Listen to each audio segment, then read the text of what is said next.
नमस्कार, मेरा नाम है नितेश और आज मैं आपके साथ राष्ट्रीय अल्पसंख्यक आयोग जो अल्पसंख्यकों के लिए एक आयोग बनाई गई है उसके बारे में आपके साथ चर्चा करूंगा। तो आइए देखते हैं इसकी पृष्ठभूमि और क्या इतिहास रहा है, कितने इसके सदस्य होते हैं। तो सबसे पहले वर्ष 1978 में गृह मंत्रालय द्वारा पारित एक संकल्प में अल्पसंख्यक आयोग जो माइनॉरिटीज़ के लिए कमेटी था उसकी स्थापना की परिकल्पना की गई। मतलब क्या हुआ कि गृह मंत्रालय द्वारा 1978 में एक अल्पसंख्यक आयोग बनाने की बात चली, शुरू हुई बात। तो उसके बाद क्या होता है, वर्ष 1984 में अल्पसंख्यक आयोग को गृह मंत्रालय से अलग कर दिया गया और इसे नवनिर्मित कल्याण मंत्रालय मिनिस्ट्री ऑफ वेलफेयर के अधीन रखा गया।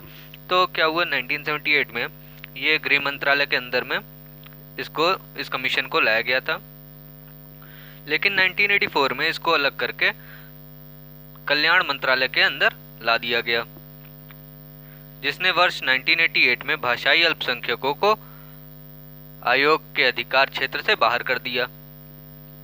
तो मिनिस्ट्री ऑफ वेलफेयर जो है कल्याण मंत्रालय, उसने क्या किया, 1988 में भाषा के आधार पर जो अल्पसंख्यक थे उनको इस आयोग के अधिकार क्षेत्र से बाहर कर दिया। उसके बाद क्या होता है, वर्ष 1992 में राष्ट्रीय अल्पसंख्यक आयोग अधिनियम 1992 संसद में लाया जाता है और इसके अधिनियमन के साथ अल्पसंख्यक आयोग एक संवैधानिक और वैधानिक निकाय बन गया, जो जिसका विवरण संविधान में किया जाए वो संविधिक होता है। तो इसका विवरण संविधान में हो गया और इसका नाम बदल करके राष्ट्रीय अल्पसंख्यक आयोग कर दिया गया।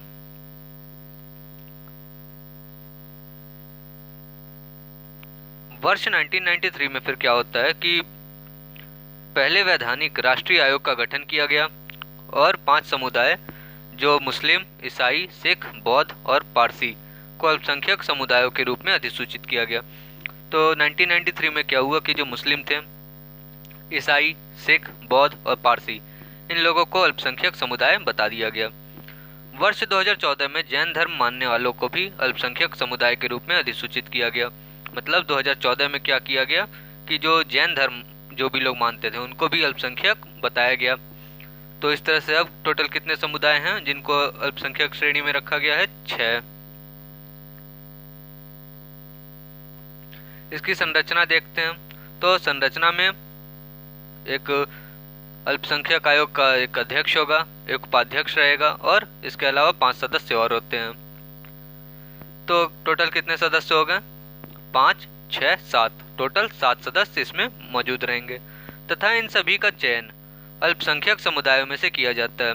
तो ये जो 7 रहेंगे, इनका जो चयन होगा वो एक अल्पसंख्यक समुदाय में से ही किया जाएगा।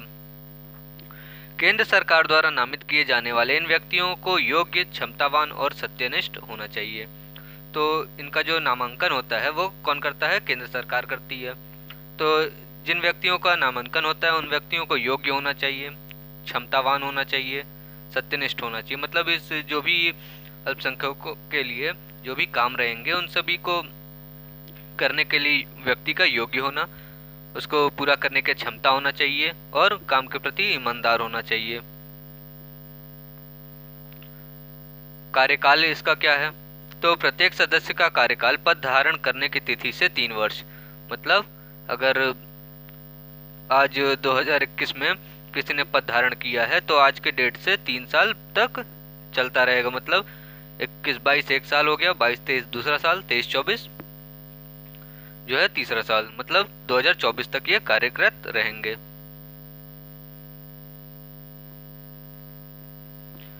कार्य क्या है इनका, संविधान में संसद तथा राज्य विधानसभाओं द्वारा अधिनियमित कानूनों में अल्पसंख्यकों के लिए सुरक्षा उपाय का कार्यान्वयन की निगरानी करना। जो अल्पसंख्यक हैं उनके लिए सुरक्षा उपाय, जैसे अब संविधान में क्या होता है कि जो संसद है या राज्य की विधानसभा है उसने कोई अगर कानून बना दिया, अगर वो अल्पसंख्यकों के हित में नहीं है तो उसके लिए ये जो कमीशन है, संगठन है, ये आवाज़ उठाएगी कि ये हमारे जो अल्पसंख्यक हैं इनके हित में नहीं हो रहा है। तो आयोग अल्पसंख्यकों के कल्याण के लिए प्रधानमंत्री का 15 सूत्रीय कार्यक्रम लागू करने और अल्पसंख्यक समुदायों के लिए कार्यक्रमों के क्रियान्वयन को सुनिश्चित करता है।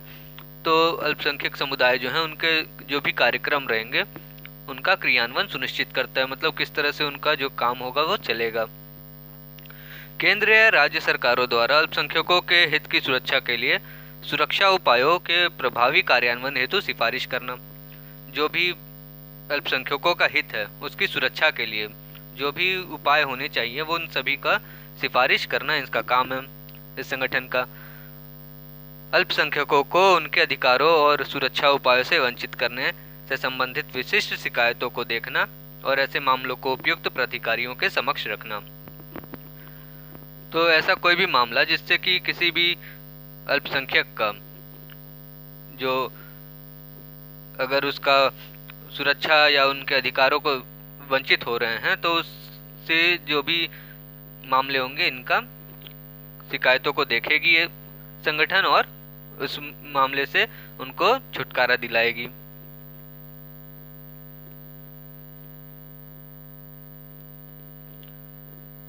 संप्रदाय संघर्ष और दंगों के मामले की जांच करता है। जो संप्रदाय को लेकर के जो भी संघर्ष होते हैं या दंगे होते हैं, हिंदू मुस्लिम सिख ईसाई, ये इस तरह से जो भी दंगे होंगे इन सभी को जांच करेगा। अब उदाहरण के लिए देख लेते हैं तो 2011 के भरतपुर सांप्रदायिक दंगों के साथ साथ असम में 2012 के बोडो मुस्लिम संघर्ष की जांच आयोग द्वारा की गई और उनके निष्कर्ष सरकार को सौंपे गए थे।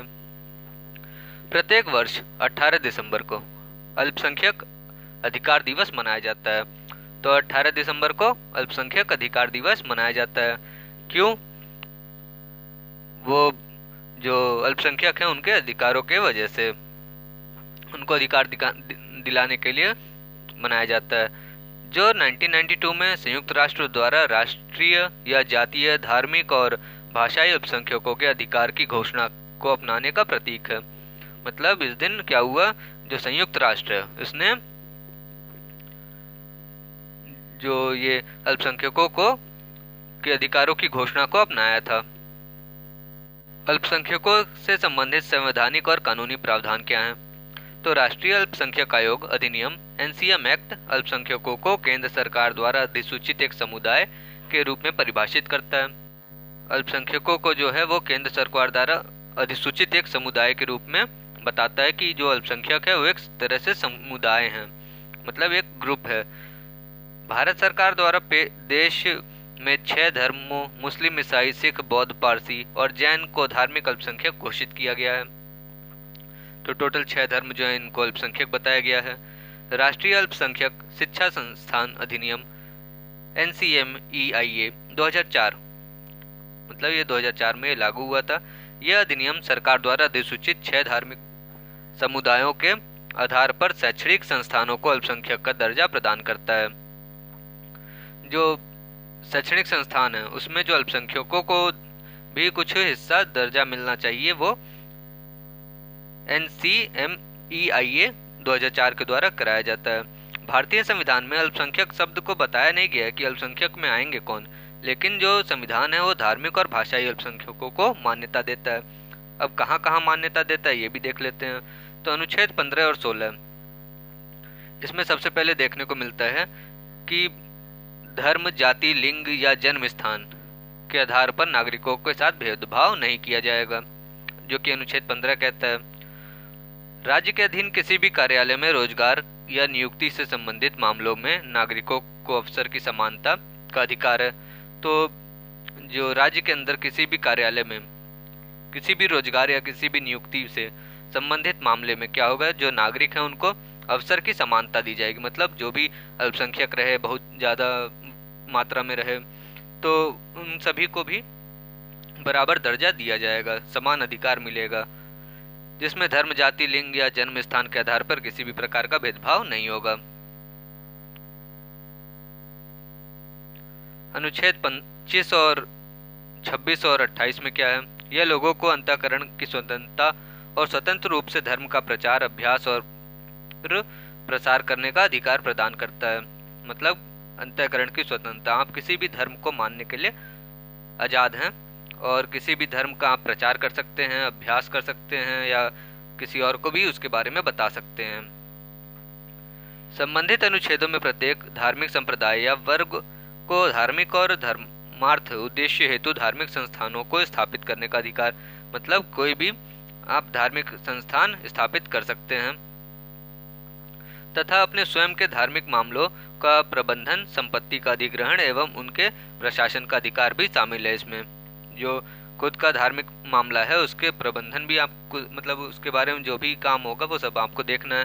संपत्ति का भी अधिग्रहण कर सकते हैं। तो राज्य द्वारा पोषित संस्थानों में धार्मिक शिक्षा या धार्मिक कार्यों का हिस्सा लेने या अनुदान सहायता प्रदान करने की स्वतंत्रता होगी। अगर किसी भी राज्य के द्वारा ऐसा कोई संस्थान है जो जहाँ पे धार्मिक शिक्षा या धार्मिक कार्य होता है तो वहाँ पे हिस्सा लेने की भी अनुमति होगी, स्वतंत्रता होगी, या आप अनुदान भी उसमें दे सकते हैं। अनुच्छेद 29 क्या कहता है? यह अनुच्छेद बंद करता है कि भारत के राज्य क्षेत्र या उसके किसी भाग के निवासी नागरिकों के किसी अनुभाग को अपनी विशेष भाषा, लिपि या संस्कृति को बनाए रखने के लिए अधिकार होगा। मतलब जो नागरिक हैं उनको अपनी विशेष भाषा, लिपि या संस्कृति को बनाए रखने के लिए भी अधिकार दिया जाएगा। अनुच्छेद 29 के तहत प्रदान किए गए अधिकार अल्पसंख्यक तथा बहुसंख्यक दोनों को प्राप्त हैं। मतलब ये जो आर्टिकल 29 के तहत विशेष भाषा को बनाए रखने, लिपि को और संस्कृति को बनाए रखने का जो अधिकार है वो अल्पसंख्यक और बहुसंख्यक दोनों के पास है। हालांकि सर्वोच्च न्यायालय ने कहा कि इस अनुच्छेद का दायरा केवल अल्पसंख्यकों तक ही सीमित नहीं है, क्योंकि अनुच्छेद में नागरिकों के वर्ग शब्द के उपयोग में अल्पसंख्यकों के साथ साथ बहुसंख्यक भी शामिल हो जाते हैं। इसका व्याख्या देते हुए जो सुप्रीम कोर्ट है उसने भी कहा था कि ये सिर्फ अल्पसंख्यकों तक ही सीमित नहीं है, इसमें क्या लिखा गया है, नागरिकों के वर्ग, जिसकी वजह से ये अल्पसंख्यकों के साथ साथ बहुसंख्यक भी इसमें शामिल हो जाते हैं। अनुच्छेद 30 धर्म या भाषा पर आधारित सभी अल्पसंख्यक वर्गों को अपनी रुचि की शिक्षा, संस्थानों की स्थापना और प्रशासन का अधिकार होगा। जो अल्पसंख्यक वर्ग हैं उनको अपनी रुचि के हिसाब से शिक्षा, मतलब जो वो चाहते हैं जिस प्रकार की शिक्षा वो ले सकते हैं, किसी भी संस्थान की स्थापना कर सकते हैं या अपने प्रशासन को भी संभाल सकते हैं।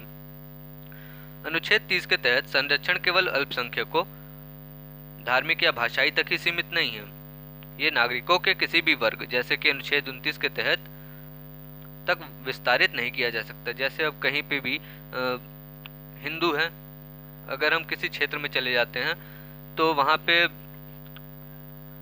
अब पूरे देश में अगर आप देखें तो जो हिंदू धर्म है वो बहुसंख्यक है, लेकिन कहीं आप चले जाते हैं साउथ में, हैदराबाद वगैरह साइड में, तो वहाँ पे मुस्लिमों की संख्या बहुत ज़्यादा है, तो वहाँ पे मुस्लिम बहुसंख्यक हो जाते हैं और हिंदू अल्पसंख्यक बन जाएंगे।